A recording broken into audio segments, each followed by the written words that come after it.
Be sure to stick around until the end. There'll be a question and answer for all of the candidates, so make sure you stick around for that if you have any questions for any of these particular candidates. The format will be a little bit different for the executive. Whereas before, you'll have a minute and a half to make your opening remarks, 3 minutes for a rebuttal, and then another minute and a half for... Okay, actually we're going to go 2-4-2. We've got some extra time, so 2 minutes, 4 minutes, and 2.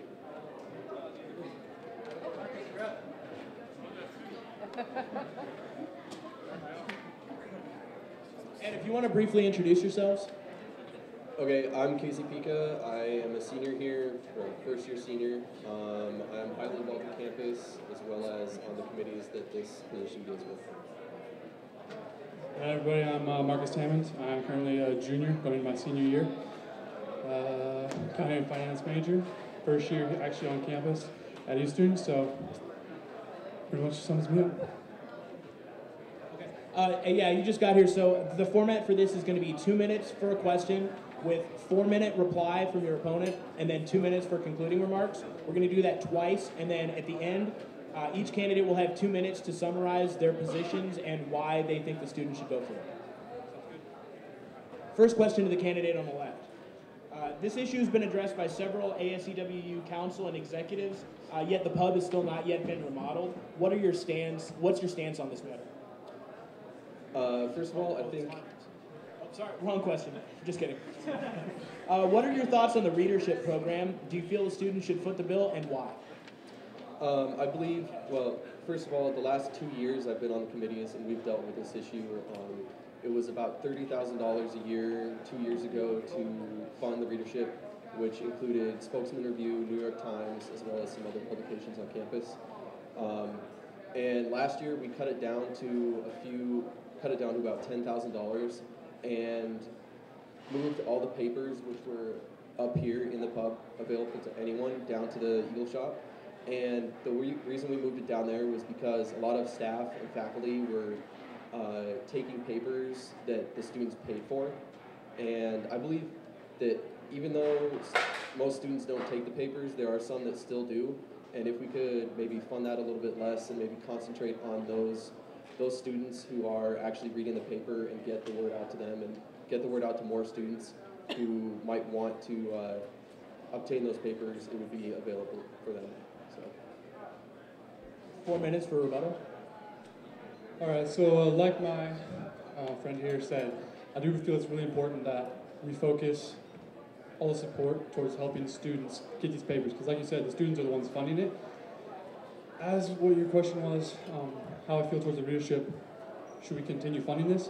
I feel yes. I think it's very important to have accessibility and the opportunity for students to feel connected with the real world, the situations going on in the world. And I feel that the readership gives a variety of articles, journals that gives them the chance to look into situations, be informed, and make informed opinions and choices about what's going on around them in the real world. But like I said, we need to really focus, because the students are the ones paying for these, it needs to be only student accessible. Staff, professors, stuff like that, they should not have access to them or to these papers because they are not the ones funding them. 2 minutes for reply. So personally, I've taken advantage of the readership program. I have read the New York Times and Spokesman Review religiously for the last 3 quarters now. And I feel that the students should be able to have their input on this, not just the Service and Activity Committee, which deals with this this item, and see how many students would actually want papers and want to know where they are again. Because I know we didn't publicize it very much. We should probably put another sign up saying they're available down at the Eagle Mart, and just get more students involved, get more student opinion on this, as well as just more student opinion, and see if we should continue it. I think we should, because the East Coast and West Coast are completely different, and the New York Times gives us a huge variety of national news, international news, Business Day, the arts. They have special issues on like Russia, Iraq, and other things. And I believe that through that we can kind of view the world as a whole and bring more diverse people as well as ideas out into the school. Next question is for you. Funding requests will be submitted by various student organizations and campus organizations throughout the year. How would you prioritize the ASCWU's very limited funds? Well, I think the first thing you need to ask when you're looking at requests for funding, how are these going to help the students, and what are these going to do directly benefit the students? That should be because it's S&A money, that should be the first priority when looking at any.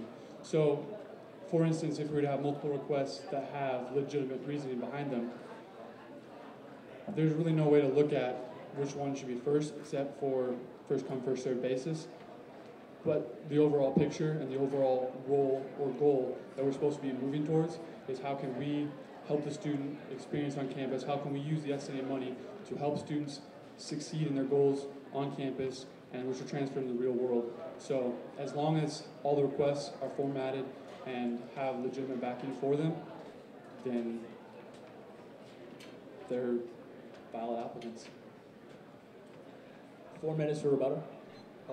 First to start off, I've been on the committees for 2 years. I've seen them transfer from a very, very hectic committee 2 years ago to something very streamlined, which I applaud Caleb for. The prioritization, I think we should appeal to a lot of demographics and look at the clubs and orgs and various activities on campus that are growing fastest growing, and maybe push a little bit more funding their way and see where most of the students are participating, whether it's at athletics, going to theater programs, going to Eagle Entertainment, clubs and orgs events, as well as finding out the clubs and using the requests that come to us and finding the largest groups that those benefit and funding those events first, or have more emphasis on those events, as well as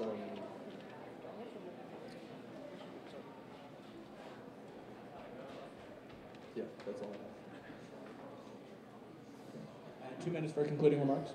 Okay, well, I just want to touch briefly on what he said. I do want to say the current year staff has done an amazing job of organizing the structure of how these requests are submitted. So what I'm really looking forward to next year is the ability to take all the requests. We don't have to worry about structuring and filtering. That system's already set in place. We can focus on the funding. And to touch briefly on what he said, yes, it is important to help programs that are already functioning and operating at a high level and getting a lot of students, but it's also really important to look at programs that are just starting, because every program starts small. Just because it's not helping a large base of students right now doesn't mean it can't help them down the road. It's really important to look at the future, not just what's happening now. How could this program help the student body in the future? And that's pretty much. All right, and then each candidate will have 2 minutes to make closing remarks, why students should vote for them, what their platform is. So starting with the candidate on the left. First of all, I'd like to say thank you for everyone who voted, and this is my senior year here. I've spent a lot of time getting to know a lot of the administration, a lot of the staff, as well as a lot of students. I'm highly involved in campus. I absolutely love the students here. I came here originally for a completely different degree than a double major in economics and finance.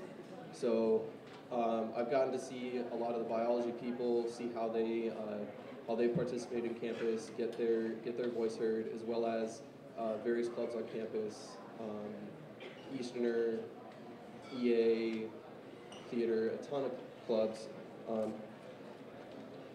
I just want to represent the students as they want and use your money, your issues, and use them right now.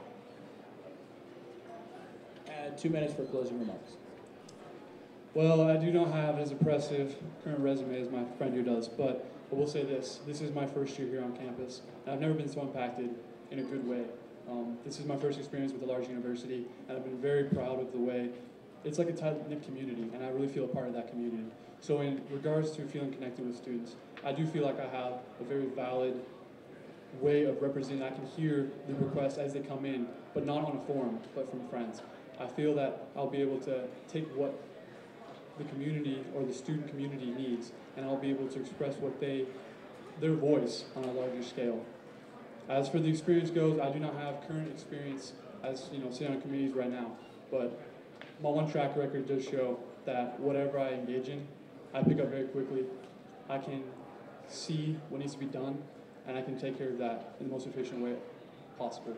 So I'm really looking forward to the chance to serve you guys, serve Eastern Washington, and thank you for that. And thank you for all those who did vote in the primaries and come out and vote in the general. Hey, Marcus. Let's give a round of applause for our candidates for Vice President. Next up, can we please have the candidates for Executive Vice President?